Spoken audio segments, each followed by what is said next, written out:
Hi everyone, my name is Alejandro Rodriguez. I'm a mechatronics engineer student at Pontifical Catholic University here at Lima, Peru. And today I'm honored to represent my team, Green Tech, in our climate action project, A Drop of Active Hope. So first, let's talk about hope. So first, let's talk about hope. So when we look at the actual climate crisis, it's easy to feel overwhelmed. And sometimes it's easy to feel passive hope. This is just like crossing our fingers and waiting for big corporations or government to fix things.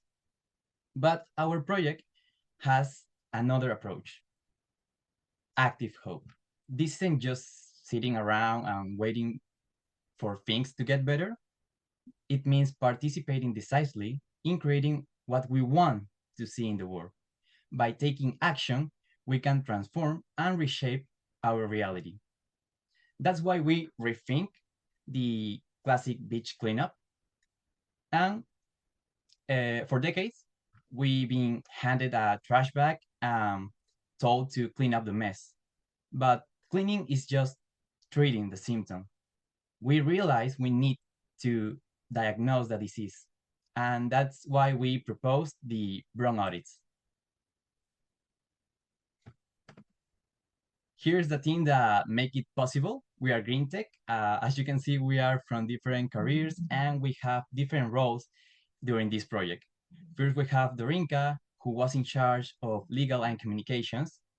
Then Victor, he has the responsibility to measure the impact and the data we collect. Then Amanda focused on market analysis and the partnerships. Finally, me, I was in charge of general coordination and logistics. This multidisciplinary alliance allow us to take different point of views of the problem. So the Brown audit, what is the methodology behind this? It was inspired by Break Free from Plastic Global Movement. In this audit, every single waste item was classified by its material type and its parent company. So we like to think that ourselves and the volunteers become environmental researchers with scientific roadmaps because what we were doing was public science. All the data was confirmed, was counted, and we show it to the public. We move away from this old narrative of people don't recycle enough to proving a new reality that brands design products that become eternal waste.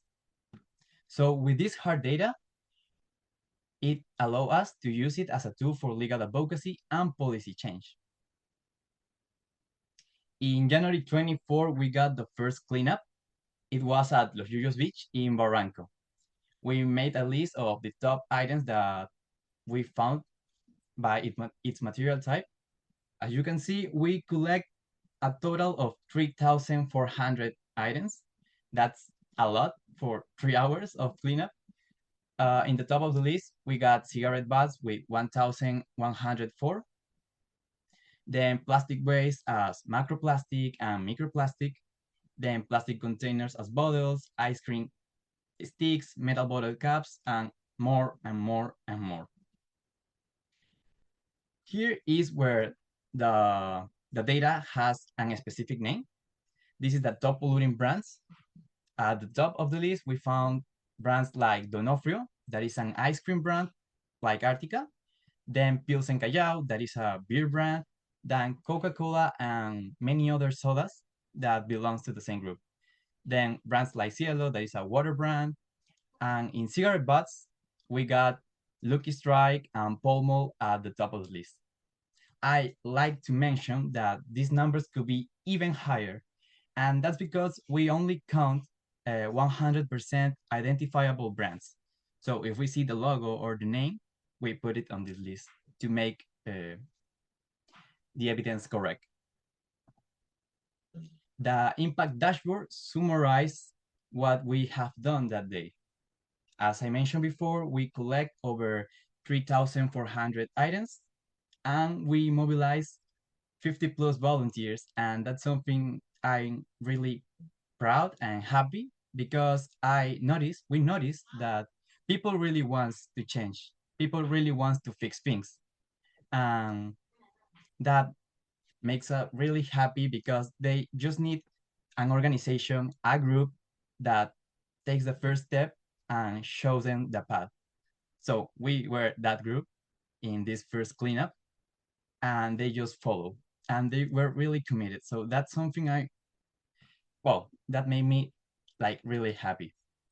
Well, the waste that was outed was 62 kilograms. That in pounds is like 130 pounds. But the part that was most shocking of this was that only 16% was recyclable.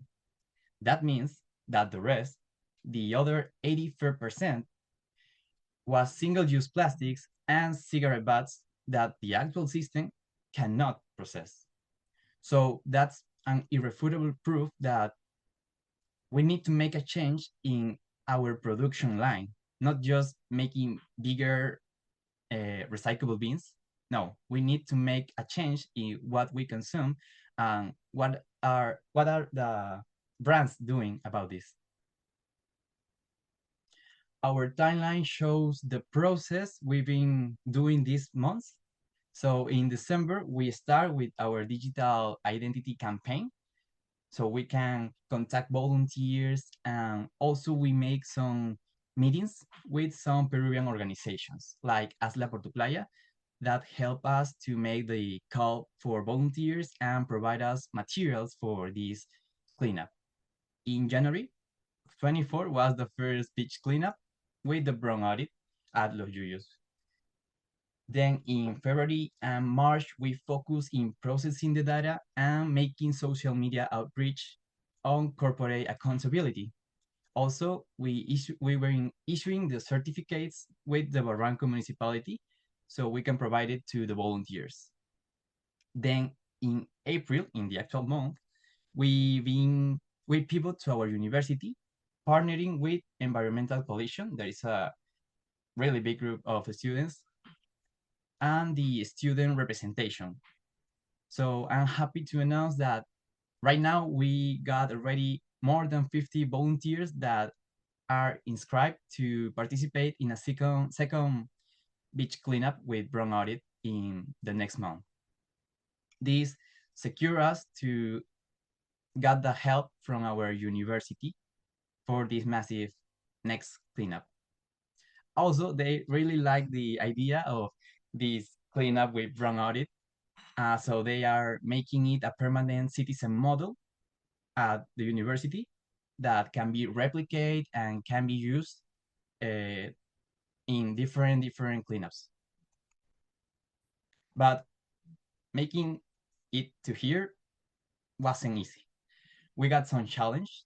In first place, administrative silence. After the first cleanup, local authorities simply stopped responding us. They were not responding us.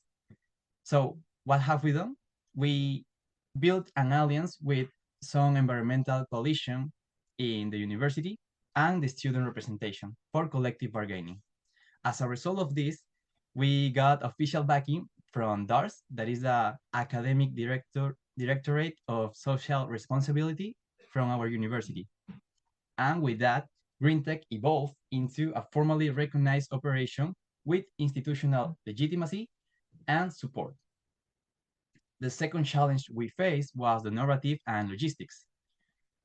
Well, translate this data, brown audit plus cleanup was hard to tell the volunteers to inscribe. So we convert this into motivating narrative.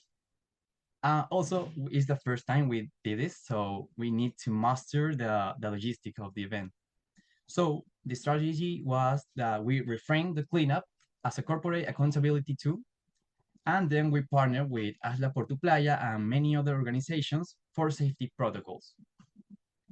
As a result of this, we got 50 plus volunteers mobilized, And we got coverage from Punto Edu, that is the news media from our university.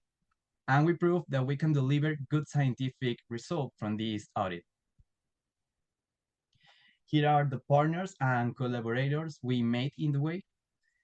We got organizations like Barranco Municipality, Hazla por tu Playa, Clima de Cambios, and many others that help us reach to volunteers and have safety protocols, materials.